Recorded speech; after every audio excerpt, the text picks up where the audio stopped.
was a tough time for me because I enjoyed the Griffith Show so much. Don Knotts, el cómico que hizo reír a millones de personas con el show de Andy Griffith, vivía en un mundo de oscuridad y dolor. ¿Cómo podía alguien hacer reír a todo el país viviendo en el dolor y la soledad? Detrás de los focos había una vida llena de lágrimas, traumas y enfermedad. Exploremos la conmovedora y poco conocida historia de Don Knotts, el hombre que sonreía para ocultar su tristeza. Infancia sombría y cambios en la carrera. Don Knotts nació en Morgantown, Virginia Occidental, en 1924, 14 años después que su hermano mayor. Sus padres no tenían intención de tener más hijos en el futuro. Su madre había cumplido los 40. A su padre le costaba mantener a la familia y hacía poco que habían perdido su granja. Sin dinero, sin comodidades y sin espacio. No había lugar para que naciera un nuevo bebé, mientras su hermano mayor compartía habitación con desconocidos que pagaban alquiler para mantener a la familia. Don dormía en un catre en la cocina. Lo hacía para que la familia pudiera sobrevivir. Lo único que había era ruido, preocupación y el gélido recordatorio de que apenas llegaban a fin de mes. No había intimidad y él no tenía un lugar propio.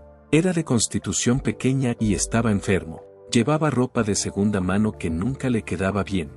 Tenía dificultades en la escuela. Las cosas fueron de mal en peor en casa. William, su padre, era una persona gravemente alcohólica y mentalmente enferma que, además, estaba prácticamente ciego, imprevisible y beligerante. Pasaba la mayor parte del día tumbado en el sofá. Para que Don pudiera llegar a la puerta, tenía que rodearlo. A veces, su padre tiene acciones descontroladas.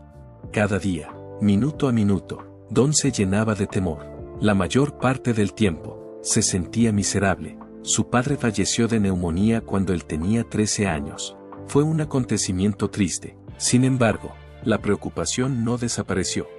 La amargura se desarrolló en sus 3 hermanos mayores, que se habían criado en tiempos más felices. Tenían acciones poco saludables. Un solo hermano, Sombra, sobresalía del resto. Mientras se burlaba, también bromeaba. Su presencia infundió un rayo de esperanza en el entorno de Don, que de otro modo sería sombrío.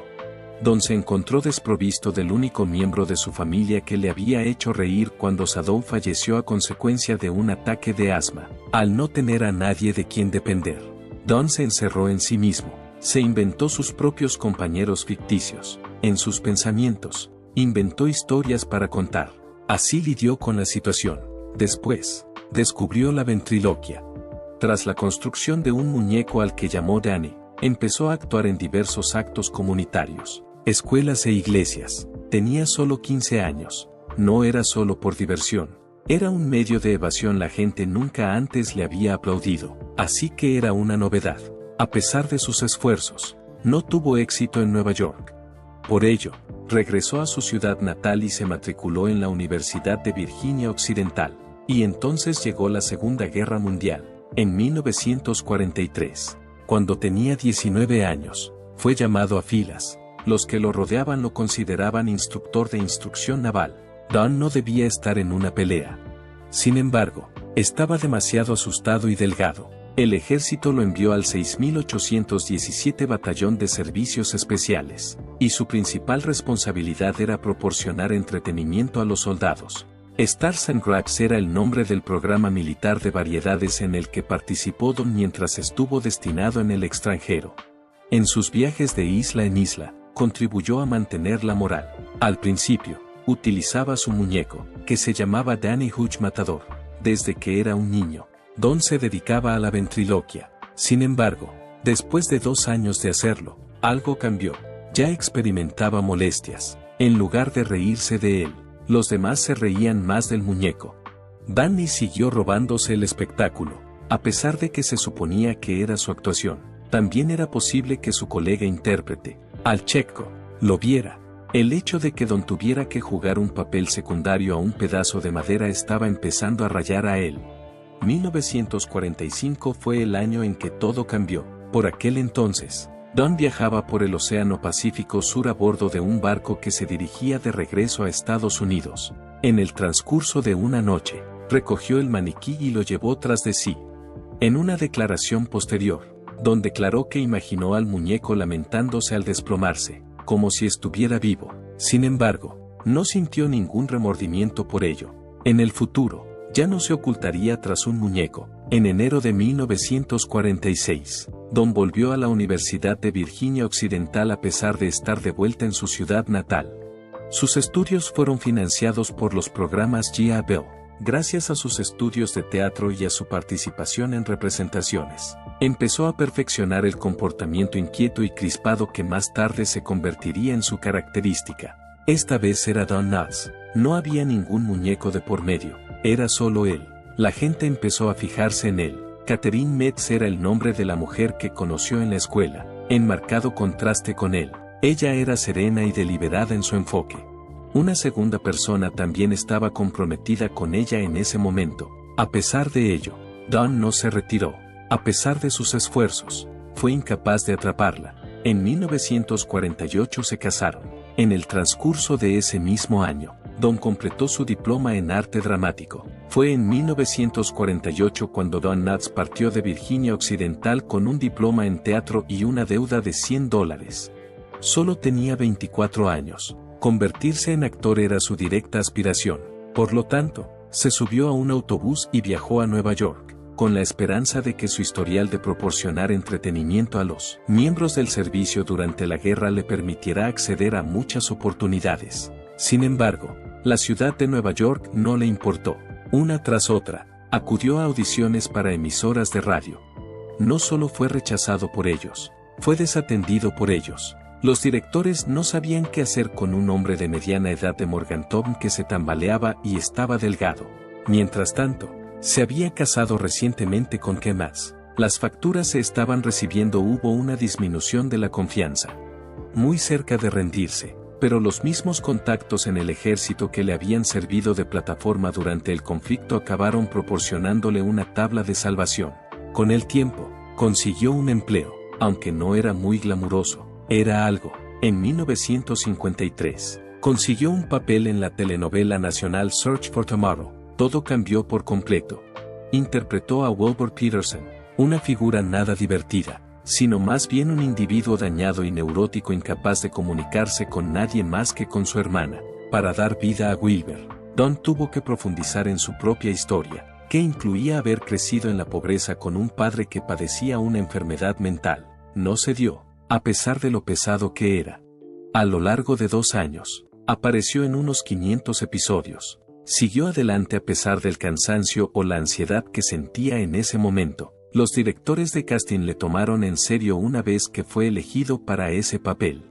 Gracias a ello, pudo llegar a tiempo a Broadway. Andy Griffith fue la persona que conoció en ese lugar. Ese mismo año, 1954, también obtuvo un papel secundario en el programa infantil de televisión Howdy Doody, que vieron millones de personas. Fue en ese momento cuando algo encajó. Su personaje, Tim Tremble, era neurótico, y él lo representaba. Una energía ansiosa y exagerada que hacía reír a los niños, y los adultos no podían dejar de notarlo. Lo que empezó como un papel caprichoso para niños acabó convirtiéndose en un ensayo para el trabajo que acabaría convirtiéndose en un nombre conocido para él. No solo actuó nervioso, sino que lo experimentó, y lo hizo divertido en el proceso. Detrás de la cámara las cosas no estaban fáciles. Don estaba muy preocupado por su salud. Incluso cuando los médicos le decían que no estaba enfermo, nunca dejaba de pensar que lo estaba. Cuando se despertó, estaba seguro de que padecía una enfermedad mortal. Sus pensamientos hacían que su cuerpo respondiera. El origen de mis episodios de pánico, temblores y problemas estomacales puede remontarse a mis miedos infantiles más profundos. Y ahora esa ansiedad estaba de vuelta, convergiendo con las presiones de la industria del entretenimiento. Se trataba sobre todo de barbitúricos que los médicos le recetaban para calmar los ánimos. Durante la década de 1950, esta era la práctica habitual. Sin embargo, pronto los necesitó para poder sobrevivir a una escena. Tanto Howdy Doody como Search for Tomorrow eran actuaciones que hacía al mismo tiempo. Aunque el público se reía, él se sentía incómodo por dentro. A veces olvidaba sus líneas. Había momentos en los que no parecía ser el mismo. Eran conscientes de ello, pero encontraron una manera de evitarlo. En cuanto empezaban a rodar las cámaras, nunca fallaba. Sin embargo, Lejos de las cámaras, los medicamentos le quitaban agudeza y le hacían más difícil controlar su humor. El año 1956 fue el punto de inflexión en la carrera de Don Knotts. Antes de él, era simplemente otro actor en apuros. Al unirse al show de Steve Allen, pudo llevar su peculiar personaje, el hombre inquieto e intranquilo, a la primera línea de la industria del entretenimiento. Sin embargo, no fue una idea concebida al azar. Cuando Don estaba en una cena en Virginia Occidental, presenció una vez a un hombre que temblaba tan violentamente que accidentalmente se derramó agua por encima. Esa imagen quedó grabada en su conciencia. Varios años después, tuvo un sueño en el que lo recordaba. Tras levantarse, anotó el número y lo convirtió en una obra maestra cómica. Pronto, los Estados Unidos de América reconocieron su aparición. Entre los años 1956 y 1959, Don se convirtió en un invitado habitual del programa. Luego, en 1959, Don se trasladó a Hollywood junto con la reubicación de The Tonight Show. El personaje permaneció a su alcance. A pesar de ello, este no fue su primer encuentro significativo con una futura leyenda. En el año 1955, Don fue seleccionado para actuar en una obra de Broadway titulada No Time for Sergeants. Fue allí donde conoció por primera vez a Andy Griffith. A pesar de que Don solo tenía un papel secundario, lograron conectar.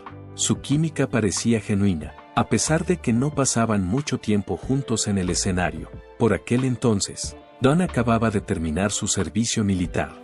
Durante la guerra había montado un espectáculo llamado Stars and Raps, en el que entretenía a los soldados actuando como ventrílocuo y cómico. Una vez terminada la guerra, se licenció y comenzó su carrera en el mundo del espectáculo. En 1958, Don tuvo la oportunidad de aparecer en la adaptación cinematográfica de No Time for Sergeants. En una segunda ocasión, apareció en escena con Andy Griffith en el mismo papel. Esta fue su primera película, y supuso un momento importante en su carrera. En taquilla, la película recaudó más de $7,6 millones, una cantidad importante para la época. En el set, él y Andy se involucraron en una gran cantidad de conversación. No solo actuaban, también discutían sus pensamientos. Para ser más gracioso, Don estudiaba cómo evitar ser aparente. A pesar de que es un lío nervioso que cree estar al mando, ese concepto siguió molestándole. Con el tiempo se convertiría en su firma. Entonces, aparentemente de la nada, llegó la llamada telefónica que lo alteraría todo para siempre. Era el 15 de febrero de 1960. Don estaba en casa viendo la televisión cuando se fijó en Andy Griffith, interpretando el papel de un sheriff en una aparición en un pequeño pueblo en The Danny Thomas Show. El piloto de lo que más tarde se conocería como The Andy Griffith Show se componía de eso. En cuanto Don cogió el teléfono, marcó inmediatamente el número de Andy. Habían pasado cerca de 3 años desde la última vez que se habían visto. A pesar de esto, dijo Don, ¿no crees que el sheriff Andy Taylor debería tener un ayudante en su plantilla? Se trataba de una llamada en frío y de un concepto totalmente fuera de lo común. En cuanto a Andy, le encantó. Sheldon Leonard, el productor, era con quien había quedado. Al mismo tiempo, la actuación de Don con Steve Allen estaba llegando a su fin. El momento era perfecto. El puesto era de Don en pocas semanas. Después, llegó Barney Fife. La gente tiene la idea de que Barney era simplemente Don representando una vez más su acto de ansiedad, pero la verdad es que no era tan sencillo. Don lo transformó en una persona completamente diferente. Barney estaba nervioso, pero no estaba simplemente aterrorizado, también era aprensivo. Además, era engreído, beligerante y demasiado confiado. Era como si fuera consciente de todo. A la hora de la verdad, sabía muy poco. Tener tal diferencia fue lo que hizo que Barney tuviera éxito. Se suponía que Andy sería el que haría humor, y Don el que sería el tipo recto. Por otro lado, Andy fue testigo de algo durante el segundo episodio. Yo haré el papel de hombre recto, informó al equipo, y Don debe ser el que haga la comedia. En ese preciso momento, toda la actuación dio un vuelco. Todo lo que Don tenía se volcó en Barney. La forma en que hablaba, la forma en que se movía, el hecho de que llevara una sola cosa en el bolsillo, e incluso la forma en que discutía con Thelma Lou y molestaba a Andy, todo estaba realizado con sumo cuidado. En la historia de la televisión, Don transformó un personaje que podría haber sido un cómico secundario en uno de los más inolvidables jamás creados. Tanto el público como la crítica no se cansaban de él a pesar de sus esfuerzos. Durante los años 1961 y 1963, Don Knotts recibió 3 premios Emmy consecutivos. Aunque no era el actor estrella, era un actor secundario, pero a decir verdad, se convirtió en el corazón de la serie. Cada vez que algo iba mal, le temblaban las manos y se le agrandaban los ojos. Todo él dejó una huella imborrable. Lo que debería haber sido un personaje secundario desechable se transformó en uno de los papeles más legendarios de la historia de la televisión gracias a sus esfuerzos. Don nunca dejaba de ofrecer una actuación musculosa, sin adulterar y atemporal. Sin embargo, Bernay tenía la impresión de ser un experto en todo: judo, canto y la historia de los Estados Unidos. Y luego, cuando las cosas no salían como él quería, cambiaba por completo. A pesar de que se mantenía erguido y actuaba como un pez gordo, la forma en que canta. Por otro lado, cuando cantaba en voz baja con Andy, los dos cantaban juntos. A lo largo de todos esos altibajos, Don los manejó como un profesional. Después de eso, el evento inesperado ocurrió. Exactamente en la cima, Don se fue en el año 1965. Debido a que Andy le había informado de esto, él tenía la impresión de que el show se detendría después de 5 temporadas. Como resultado, Don se comprometió a un contrato de cine con Universal. Firmó contratos para 5 películas diferentes, pero de repente, Andy comenzó a reconsiderar su decisión. La actuación continuaría. Don no tenía forma de volver atrás. Ya se había encerrado en sí mismo cuando lo oyó. Su corazón se rompió. Aunque no deseaba ir, se vio obligado a hacerlo. La partida de Bernay era una parte predeterminada de la producción. Se mudó a Raleigh. Los seguidores sintieron el vacío a pesar del ascenso y del trabajo en la gran ciudad. Numerosas personas temían que la serie no volviera a ser lo mismo sin él, a pesar de que estuvo en antena hasta 1968. Después, en 1966 y de nuevo en 1967, Don apareció en la serie durante algunos episodios, aunque solo en calidad de invitado. Pero la pantalla volvió a iluminarse con su presencia. Volvió a Mayberry como si nunca se hubiera ido todos esos años, y por sus breves actuaciones, recibió 2 Emmys más. En consecuencia, su total asciende ahora a 5. Por un solo papel se han concedido 5 Emmys. Eso nunca lo había conseguido ningún otro actor secundario en una comedia. Don llevó la insignia hasta la última ocasión 20 años después, en el año 1986. Tras regresar a Mayberry, el reparto se reencontró. Aunque sea más vieja y lenta, sigue poseyendo el mismo encanto. En el momento en que Barney Fife reapareció en televisión, fue como si no hubiera pasado el tiempo. El increíble Mr. Limpet fue una pequeña y peculiar película que se estrenó en 1964. Y fue en ella donde Don Knotts debutó aparte de su papel de compinche en televisión. Había escenas de acción real mezcladas con dibujos animados. Interpretó el papel de un hombre tímido y preocupado por los peces, pero se transformó en un pez parlante y acabó ayudando a la marina en su búsqueda de submarinos nazis. Puede parecer absurdo, pero al parecer tuvo éxito. En taquilla, la película no funcionó excepcionalmente bien, recaudando alrededor de $35,7 millones en el momento de su estreno. Sin embargo, demostró un hecho significativo. Es posible que Don Knotts cargue con una película entera él solo. Ese mismo año, Don dio un paso arriesgado en su vida. Tenía la impresión de que el show de Andy Griffith estaba llegando a su fin, así que negoció un acuerdo con Universal Studios por 5 películas individuales. Sin embargo, el show continuó sin él, y Andy Griffith continuó actuando sin él. Don no tenía manera de volver. Para él no había escapatoria al contrato cinematográfico. La decisión que se tomó resultó ser el principio de algo significativo. Su primera película para Universal, The Ghost and Mr. Chicken, se estrenó en 1966 y tuvo un gran éxito económico.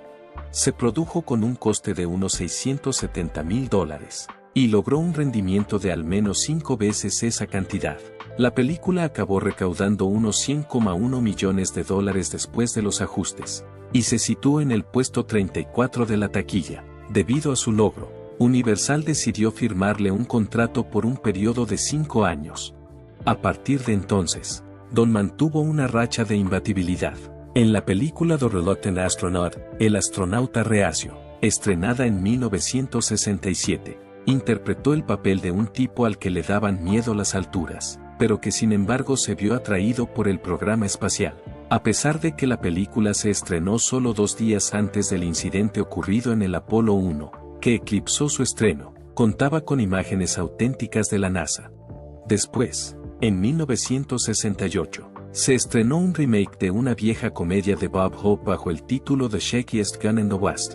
De nuevo, todo funcionó a la perfección. No son éxitos enormes, pero si bien merecidos. Era especialmente querido en el centro de la carretera y en el sur. Los críticos neoyorquinos le prestaron poca atención, pero las multitudes de los pueblos más pequeños acudían a todas las representaciones. Al año siguiente, en 1969, Don experimentó con algo nuevo. En El Dios del Amor se le retrató como un personaje similar a Hugh Hefner. Fue una decisión extraña, el público no se lo creyó. Con un total ajustado de solo $15,4 millones. La película fue un completo fracaso. El intento que Don había hecho para alterar su imagen había sido infructuoso. El Chicago Tribune publicó una entrevista con él en 1970 en la que afirmaba que estaba perplejo por lo que la gente deseaba.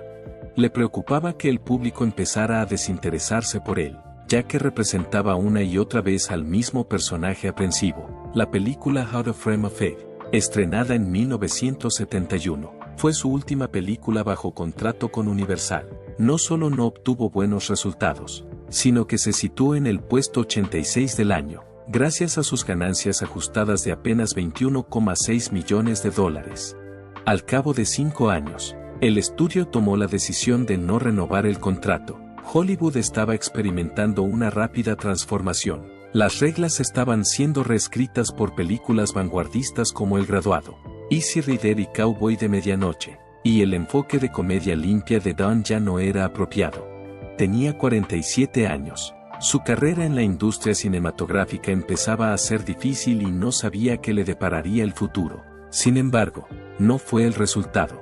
En 1979 se necesitaba un nuevo propietario para la popular comedia Three's Company. Los productores decidieron incorporar a Don porque los anteriores miembros del reparto se marchaban a un spin-off.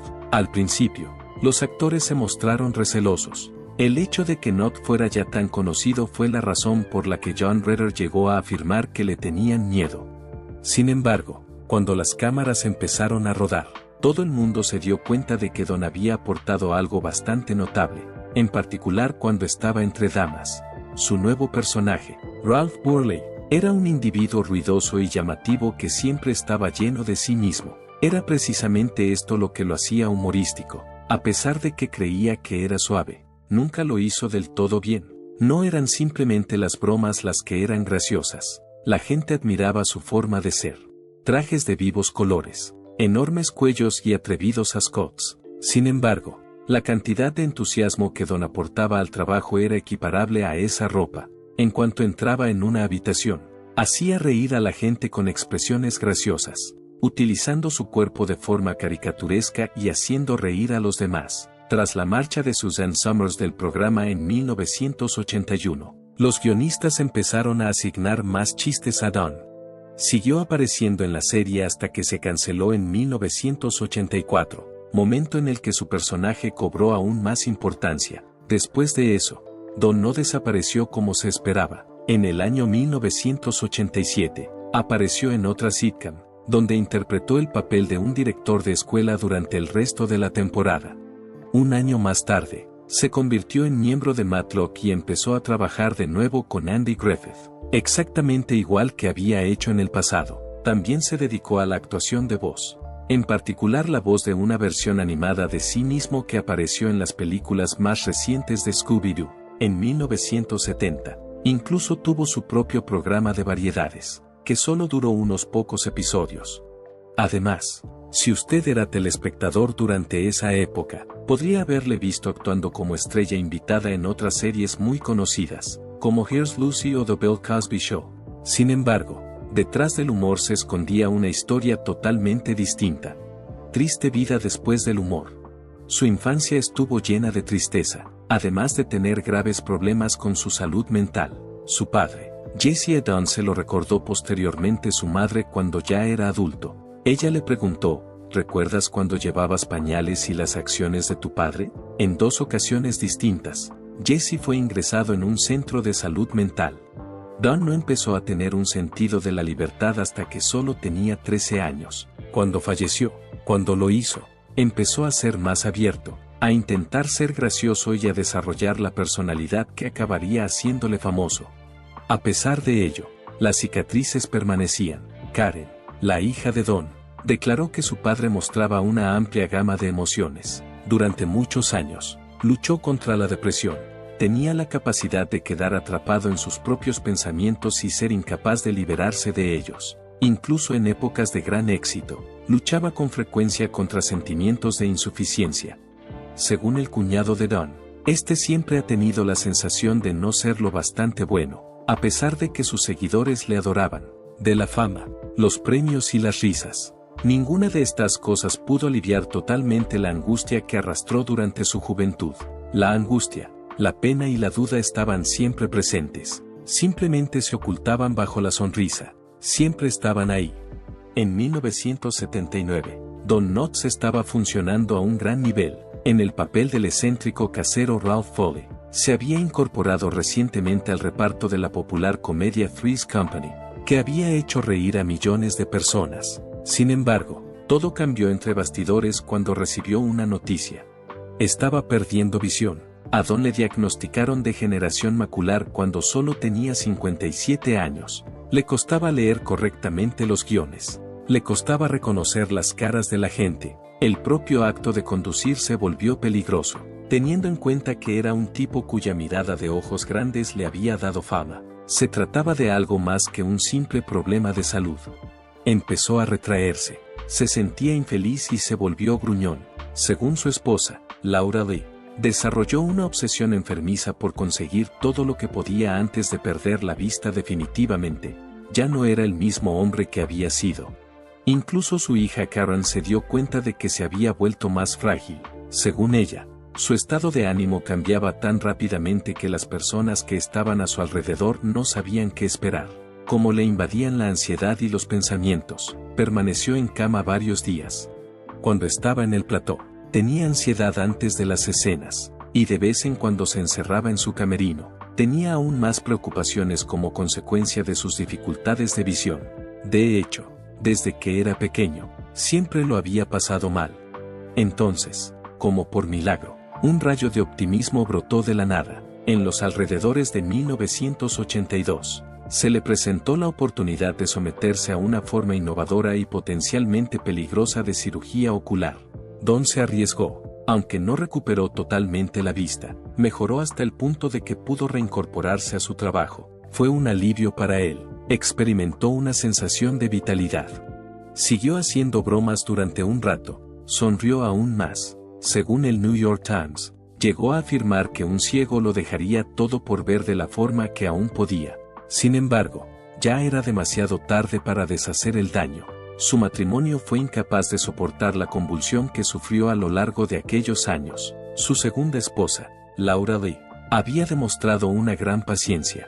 Por otro lado, fue testigo de cómo su cónyuge se transformaba en una persona irreconocible. Entre los años 1979 y 1983, siempre preocupado, era un manojo de nervios. Su salud era un tema del que hablaba con frecuencia. Ella le suplicaba que fuera a terapia, pero él se negaba a escucharla. El nivel de estrés seguía aumentando. Según sus amigos, la pareja seguía discutiendo cada vez más. Por fin, Laura le desapareció de escena, tras presentar su demanda de divorcio. Ese periodo de la vida de Don llegó a su fin pacíficamente. Inmediatamente después de la ruptura, desapareció de la escena pública y nunca más volvió a hablar en público del sufrimiento por el que tuvo que pasar. Don fue golpeado una vez más justo cuando todo parecía volver a la normalidad. Esta vez el diagnóstico fue cáncer de pulmón, a principios de la década de 2000. Cuando se enteró, no se lo dijo a nadie, ni siquiera a sus hijos. Cuando se supo, le aterrorizó la idea de que ya no podría encontrar trabajo. Sin embargo, La enfermedad ya se había extendido a ambos pulmones. A pesar de ello, Don, siendo Don, se las arregló para encontrar una forma de reírse de ello. En respuesta a la confirmación del diagnóstico por parte de su médico, Don hizo una broma. Exactamente así era él. En sus últimos momentos, quiso alegrar a los demás, incluso a la edad de 81 años, cuando la mayoría de los artistas ya se habían retirado de la escena pública. Don Knotts continuó activo en la industria del entretenimiento. Chicken Little, estrenada por Disney en 2005, fue su primera película para Disney en décadas, y en ella puso la voz al alcalde Turkey Lurkey. Además, el hecho de que fuera casi completamente ciego en ese momento hizo que este logro fuera mucho más notable. Sin embargo, siguió trabajando. No solo eso, sino que continuó. Andar, 70s Show. Hizo su última actuación en una producción de acción en vivo, interpretando una variación del personaje que había hecho famoso en Three's Company.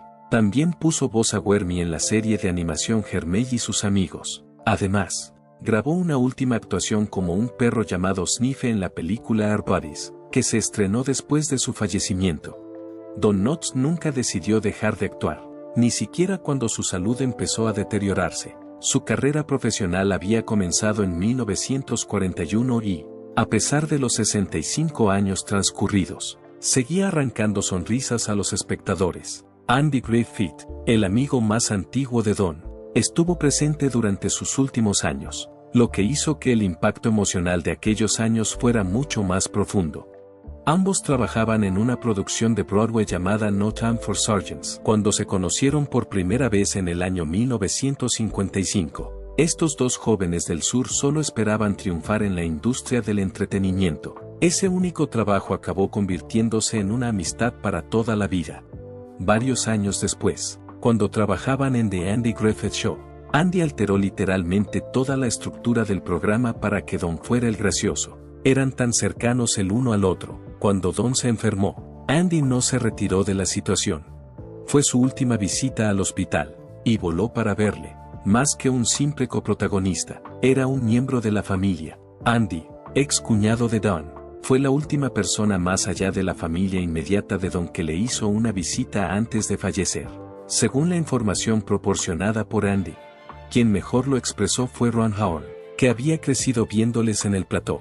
Ambos se tenían un profundo e inquebrantable aprecio, y siguieron siendo amigos hasta el final, aunque Don abandonó el programa en 1965 para seguir una carrera en la industria del cine, una elección que tenía el potencial de afectar a cualquier amistad. No fue así. Hasta ahí llegaba la fuerza de su vínculo. Fue a última hora de la tarde del 24 de febrero de 2006 cuando Don Knotts falleció. Tenía 81 años. Además del agotamiento causado por el cáncer de pulmón, sufría una grave neumonía. Su cuerpo era incapaz de seguir luchando, a pesar de que estaba recibiendo tratamiento en el Cedar Sinai de Los Ángeles, donde los médicos intentaron todo lo que pudieron. Andy Griffith le había visitado recientemente, y su familia también había estado allí. De repente, falleció uno de los cómicos más populares de Estados Unidos. La vida de Don estuvo llena de experiencias. A pesar de haber nacido en Virginia Occidental, de haberse criado durante la Gran Depresión y de haber servido en la Segunda Guerra Mundial, se las arregló para hacer reír a la gente de todo el mundo. Tras hacerse pública la noticia de su fallecimiento, empezaron a llover las condolencias. Fue objeto de artículos publicados en los periódicos. Las celebridades de Hollywood compartieron recuerdos. Varios fans recordaron sus escenas favoritas. Aunque fue una ceremonia privada, el nivel de emoción fue profundo. Andy Griffith pronunció un emotivo panegírico que hizo llorar a todos los presentes. En el Westwood Village Memorial Park de Los Ángeles, Don fue enterrado junto a otros iconos de Hollywood. Sin embargo, a lo largo de los años, fue más que una simple celebridad para quienes le seguían. Era un miembro de la familia. Además, Don Knotts nunca dejó de hacer reír a la gente, ni siquiera después de su muerte.